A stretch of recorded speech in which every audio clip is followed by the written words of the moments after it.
Hello and welcome to another episode of Tabletop Heroes, another delve into Dungeons and Dragons. Today I'm going to go for apps, internet apps to help DMs. My first one is by Fang Fantasy Name Generator.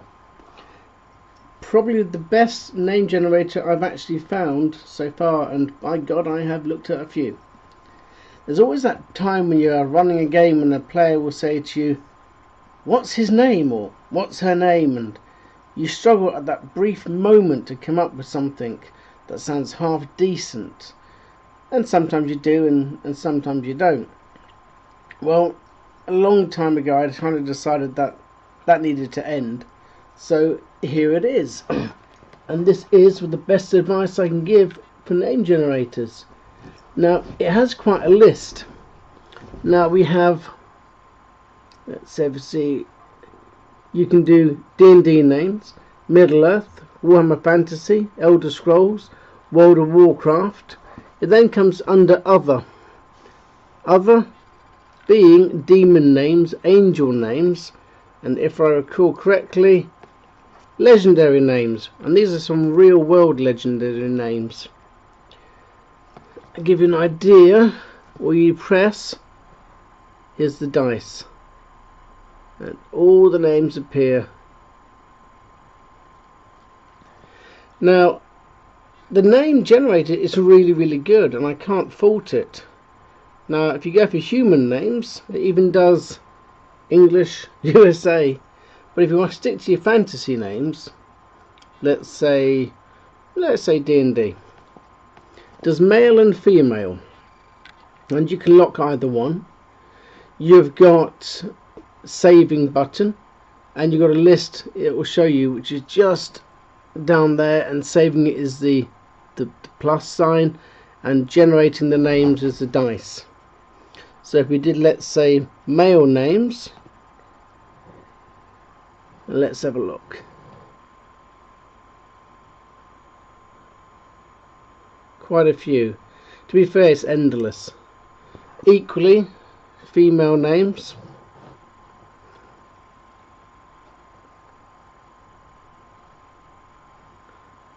I use it all the time. It does make a hell of a difference. And the fact that it saves is a bonus. So yeah, I can endorse this as a great one. It will make life really simple at the table. Just keep it next to you behind the screen, and when you need it, press the button. The other one, which is really good, is DM screen. As soon as it loads up, you literally go into the App Store and you put in the D&D screen. Now, I won't keep showing the thing here because it will go on forever, but the choices you have are dungeons, fractions, groups, food, magic, monsters, objects, items, miscellaneous, NCPs, plots, locations, wilderness, world building and rooms. And if I press on randomly onto one, it effectively will make an entire scenario for you. So if we were to go to locations and we go to, let's say, arena games, you then get that appear. Now you'll notice just above there's like a little 20D sided dice. You click it, and after you've clicked it, the following appears. The arena is a set of rickety wooden stands around a dirt ring. The games are being held to dispose of prisoners. The main event, a battle of a man versus giant spiders. The day's champion wins, an expensive and ornate weapon. The crowd's attitude is relaxed and easygoing. The crowd is made up mostly of local peasants and unskilled workers. Now, if you don't like any of these, you can change it. There is a button on the right hand side. You click whichever one you don't fancy, and it does give you another generated concept to work from. If you don't like it at all, you can press the bin button and it gets rid of it. Or you don't want to sort of flick through, there is a menu where you can actually select what you want and what you want to have. I will say one thing against the app. Although I use it a lot, it makes games ultra simple. It doesn't save on custom. So when you put in a custom name or you write in a custom description and you press save, it won't. Bear this in mind, it could save you a lot of time and it's tedious to rewrite it all over again.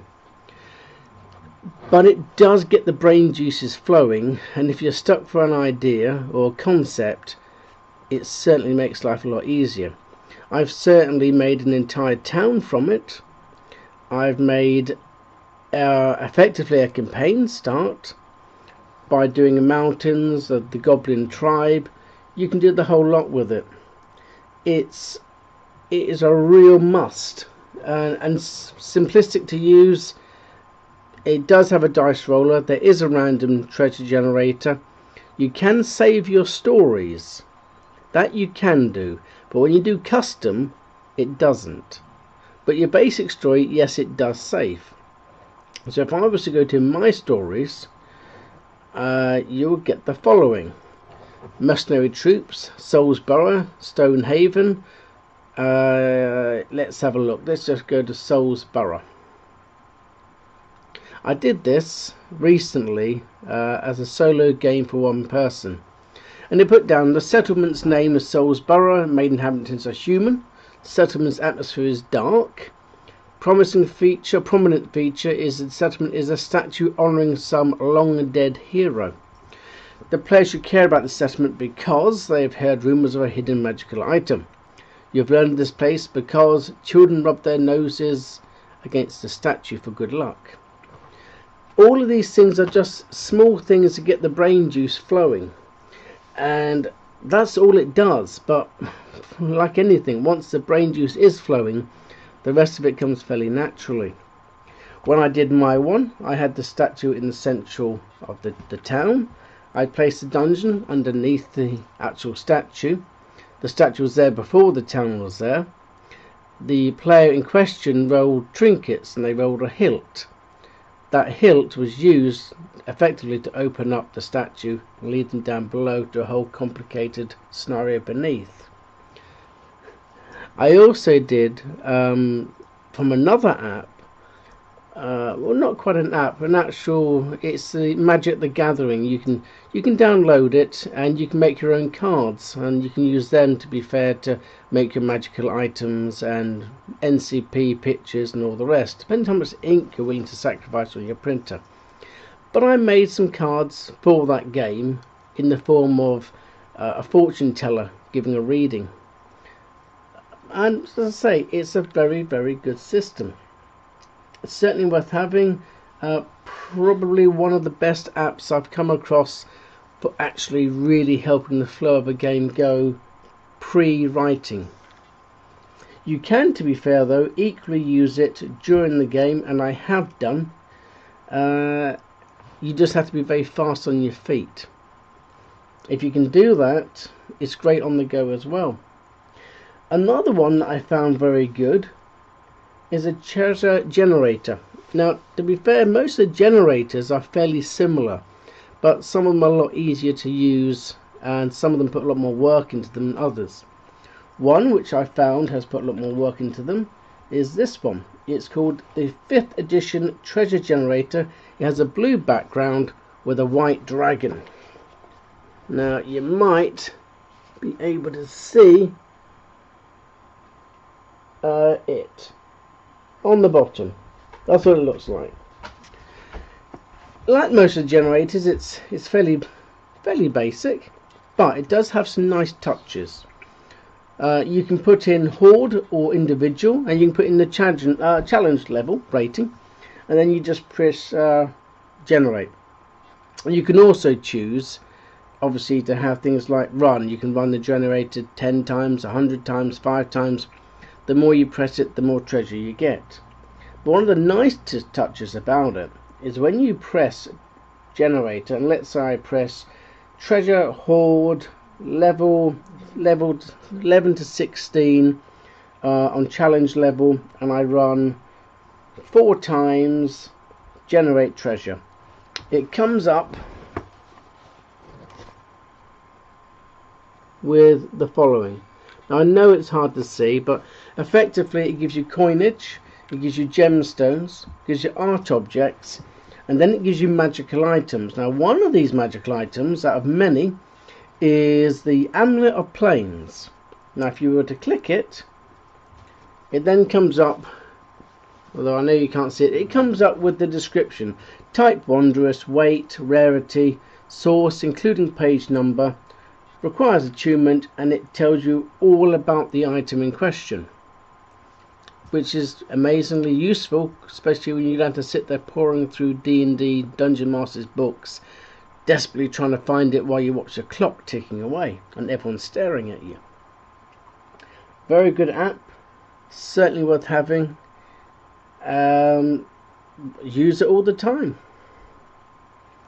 Other ones which I found to be really good is, and it's hard to find, but it is really good. It has a white background with a red skull, and it's called RPG Generator, and it's made by David Eastwick. If you put in D&D for app searches, you will come across it eventually. It will come down as one of the lists of things. It does take searching, but it's worth the search and it's worth the find. He has a sense of humour to the man. Some of the stuff he creates is different, but like I say, worth it. For instance, we have book. You press book and it will come up with a choice. On the bottom right hand side, if it will allow you to see, and I don't think it will, but it has generate and speak. So you would press book, obviously, then you press generate, and it comes up with a book title. A journey entitled How to Read with Jim and Jane and Spot the Dog. Now, to be fair, some of them are fairly pointless, but you can generate more than one, and if you generate another one, it comes up with a journal entitled Painting for Beginners. Now, these things really are for what I would call fun little treasure stuff to find and just to throw. The players won't pay them too much heed, but you may get a little bit of lightheartedness at the table, depending on what you're trying to actually generate. But then he does do some very good stuff. Like if you come across a treasure chest that you have no idea what's inside, you go to treasure chest generation and you click generate, and it comes up with the following: an unlocked walnut wooden chest with a very plain appearance. The hinges and lock appear to be made from iron. Contents: a small carved marble cow, a string, a glass bottle containing a runny grey liquid that has a smell of sweat. Nice. The following, then, it says, will be meant for GM's eyes only. Effects no duration, means forever or at your discretion. You gain a 1d8 hit points even if it is over the maximum. No after effects. Then it says there's a canvas there and a stake and a mallet. Trap status: it is not trapped. So it just generates potential contents, which in itself is actually quite good. I mean, it really is kind of taking the work out of your hands and letting you progress with other stuff. It also has on here armor. If you go to armor, for instance, press generate, you found leather armor falling apart, chest plate, hide dented helmet, and a set of big hide gauntlets. Brass immaculate chest plate, bronze shining helmet, and a set of dented gauntlets. It kind of goes on and on and on in a similar vein, but once again it allows you to kind of have instant work done for you if you don't really want to go down the thinking road. You've got cust items, you've got creatures, it even talks for you. You have in names, and we do have here, let's find it, it is, let's have a look, name, town or village, generate.